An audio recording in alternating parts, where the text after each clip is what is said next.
Steelers All-Pro defensive tackle Cam Heyward is applying pressure on the Pittsburgh Steelers, telling the media that he may consider sitting out games this year if he does not get a pay raise before the start of the 2025 NFL season. I'm going to be reacting to that at the top of today's show. Then we'll get into some injury updates surrounding Calvin Austin III and Alex Highsmith, two very important players to this Steelers team. And we'll finish up today's show by talking about Steelers GM Omar Khan's comments on the current Pittsburgh Steelers wide receiver room. Before we get into the content today, guys, make sure you click that subscribe button for our Steelers practice report later this afternoon. It is the final day at St. Vincent College for the Pittsburgh Steelers. They're going to be doing a fully padded practice, so we will have our final practice report from Latrobe later this afternoon. So click that subscribe button if you don't want to miss that. So yesterday, Cam Heyward addressed the media after practice, talking about his ongoing contract dispute with the Pittsburgh Steelers now that he is looking for a pay raise after having a first-team All-Pro season in 2024.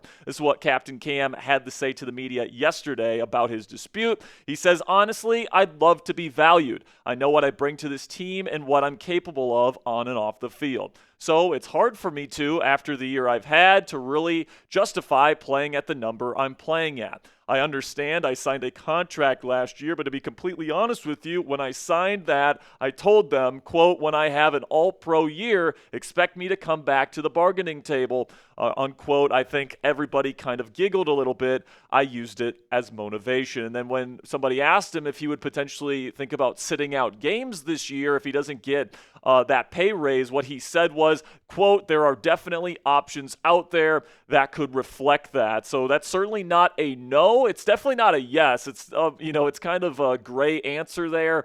And a lot of people took Cam's comments yesterday as a threat to the Pittsburgh Steelers, essentially saying, if you don't give me more money, then I'm not going to play on the contract that I signed last year, and you guys are going to be missing out on a first-team All-Pro defensive tackle. But I got to tell you guys, I think that people are probably overreacting to this a little bit because I think that the reason why he said those things and why he didn't straight up say, oh, yeah, if the Steelers don't give me the pay raise, I'll still play on that contract. Like, he doesn't want to give up leverage in negotiations, right? He's not going to go up there and say, oh, yeah, I'm more than willing to play on my current number, because the Steelers would have no incentive to give him the pay raise that he's seeking. So the reason why he's kind of being a little bit mischievous here is because he is trying to get that pay raise before the start of the season. And the reality of the situation, guys, is I don't think that this situation is nearly as crazy as people are making it out to be. People are like attacking Cam Heyward on Steelers Twitter right now, calling him selfish, calling him greedy, doing all these different things, calling him not a real Steeler,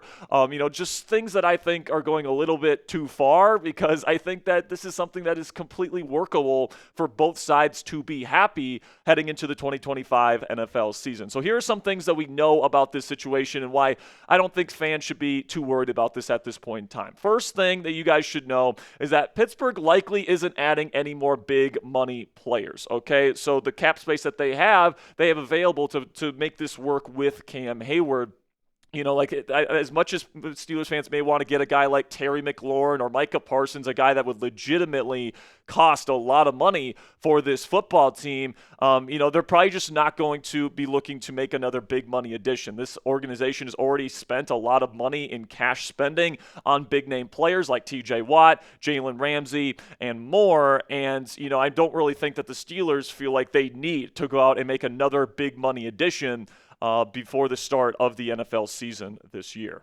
Then we get to my second point here, which is that Pittsburgh has over $36 million in cap space heading into the 2025 season as it stands right now, okay? Like right now, the Steelers have a ton of cap space because of the TJ Watt deal, saving cap space for this team, because of the Jalen Ramsey trade, saving cap space for this team. This team has a ton of cap space to work with, and because you aren't adding any more big-name players, you can use that $36 million to give some players that deserve raises like Cam Heyward and Chris Boswell raises while still being able to field the same team and the same amount of talent that you would have otherwise.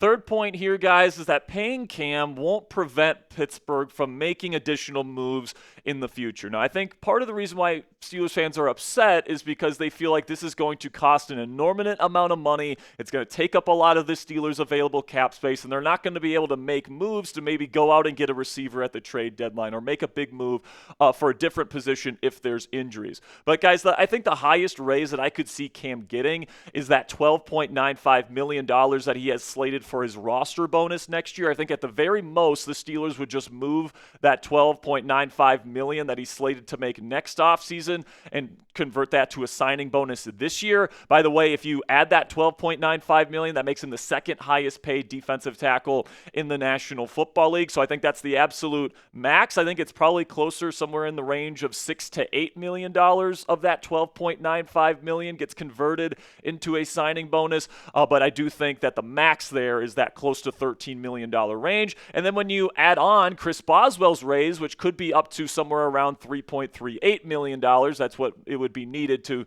make him the highest paid kicker in the National Football League. That means if you combine those two pay raises for these two players, the Steelers would still have almost $20 million in cap space heading into the 2025 season. So if they want to go trade for a wide receiver, a veteran receiver, they can absolutely do that at the trade deadline with that much cap space. If they want to make a move for a different position at the trade deadline, they have more than enough space to go get players even with these pay raises. And like I said, guys, this is the max with these two potential pay raises for Cam Heyward and Chris Boswell. So it's probably going to end up being more than $20 million in cap after these deals get done. So really giving Cam Heyward and Chris Boswell these raises isn't that big of a deal from a team building standpoint as we approach the trade deadline this year. Another thing that I don't think Steelers fans need to be worrying about here is that Cam is at training camp. This is a hold in. It is not a hold out, and he is a full participant in meetings. According to the coaching staff, he is still taking a very active leadership role,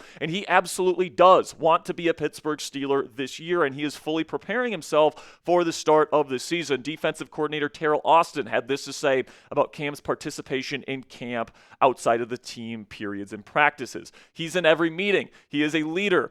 The stuff that he feels he has to do, that's what he's taking care of. We're out there playing. He's helping. He's doing all the things he can until it's time to really get going. And Austin also said that because of all the experience he has in the Steelers defense, it's not as important for him to get the amount of workload that he would otherwise get in training camp. But even then, guys, like Cam's workload, because he is a little bit of an older veteran with so much experience, even if this contract dispute wasn't going on, it's not like he would be practicing a whole ton, all right? He would be getting a ton of veteran days off. And last year he was going through a contract dispute. He signed very late into the preseason before the start of the regular season. He played at an all-pro level, so he's proven that he can go through a contract dispute, sign late in the process, and still deliver an all-pro product on the field. And frankly, guys, I think Cam absolutely earned a paid raise with his play last year. Now, people point to his age and how he's getting older, but he still showed that he's a top 5 defensive tackle in the National Football League today because he was actually able to stay healthy last year,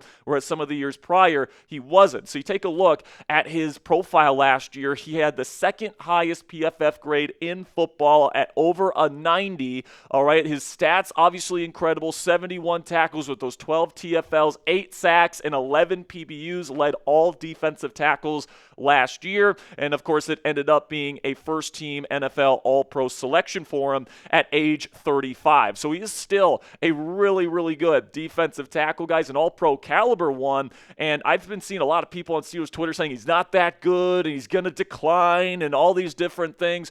But I think that he proved last year that he is still that top 5 defensive tackle even at his age. And right now, Cam is being paid at the 22nd highest rate for a defensive tackle in the National Football League. And there are guys that he is not even the same stratosphere with right now, that he is getting paid either the same or less, all right? Like Dalvin Tomlinson got his exact deal from the Arizona Cardinals this year, making the same amount. He is way better than Dalvin Tomlinson. Then you get into some of the other players that are actually making more. Javon Hargrave, Javon Kinlaw, Tershawn Wharton. Like these guys have never even sniffed an all-pro selection. Now Hargrave's had some good seasons, but he's no longer the player he used to be. But all the players on this list make more than Cam Heyward, and none of them are as good of a player as he is. So if I'm Cam Heyward, I'm looking at that list and I'm saying I'm better than all of these guys. The team has the cap space to pay me, so why not give me that pay raise, especially when I told the team last year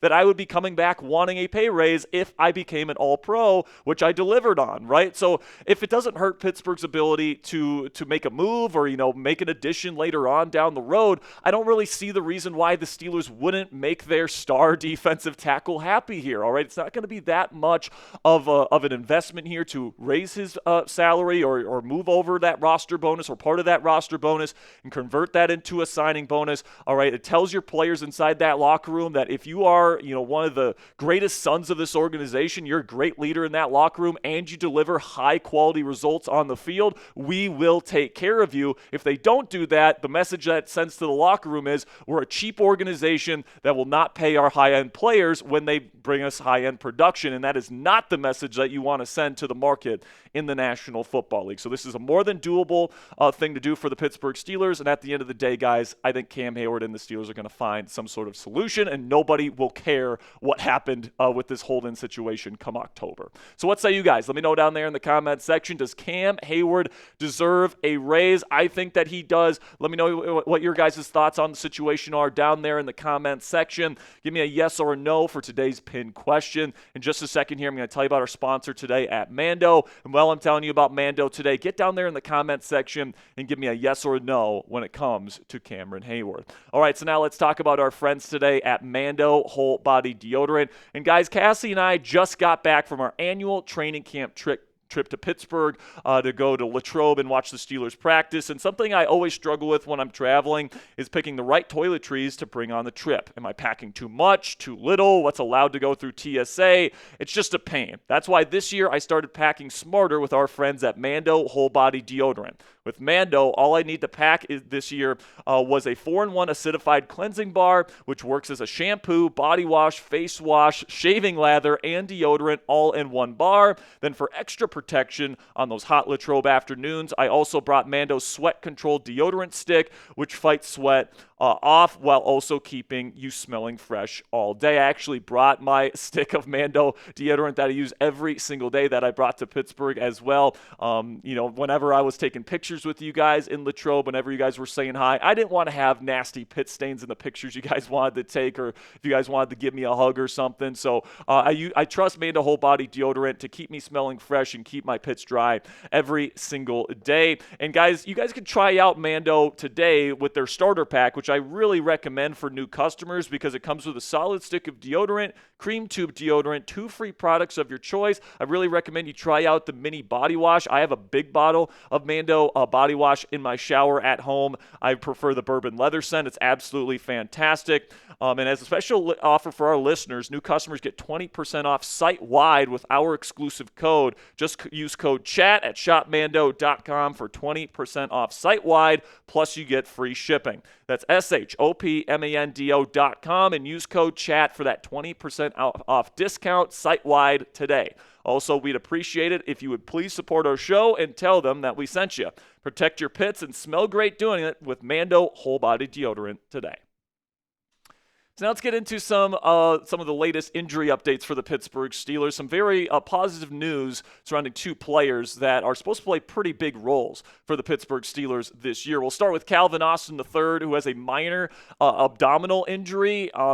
There's been some speculation out there about why he's been missing practice. There's been a court document that has come up on a dog-related charge that he's got to take care of early on in the season, but that wasn't really something that I thought would keep him out of practice. And then, there's some speculation that he might be holding in to try and get a pay raise like Cam Heyward is doing right now. But his agent did confirm today he's dealing with a minor abdominal injury, and he should be able to return to practice pretty darn soon. And then Alex Highsmith, who has been missing practice over the last week with a groin injury. He tweaked his groin early last week in practice, and he hasn't practiced since, but he told reporters today that he's feeling good and that he should be able to return to the practice field here very soon. one. So make sure you guys click that thumbs up icon if you haven't already. We still got one more topic we got to discuss on today's show. But if you want to support our channel today, the easiest way to do that, the real ones know this, is to click that thumbs up icon on every single Steelers Talk video that you watch. It tells the YouTube algorithm that you enjoy our content and that they should recommend it to other people that love the Steelers here on YouTube. And, that, of course, brings in new audience, and that brings in new subscribers, and it helps us grow. So make sure you guys click that subscribe button. And also click that thumbs up icon to do your part in helping our channel grow today. All right, so now let's get into what Omar Khan, the Steelers GM, had to say about the current state of the wide receiver room here in Pittsburgh. There's been a lot of talk about the Steelers need to go out and get another receiver before the start of the season, but Omar's been pretty consistent that he really likes the receiver room that he has assembled here in Pittsburgh. This is what he had to say earlier today. Quote, "I feel really good about our receiver room. In my opening press conference this year, I got a bunch of questions about comparing it to last year, and to me, it's not even close. I mean, you guys saw some of it this past weekend in the preseason.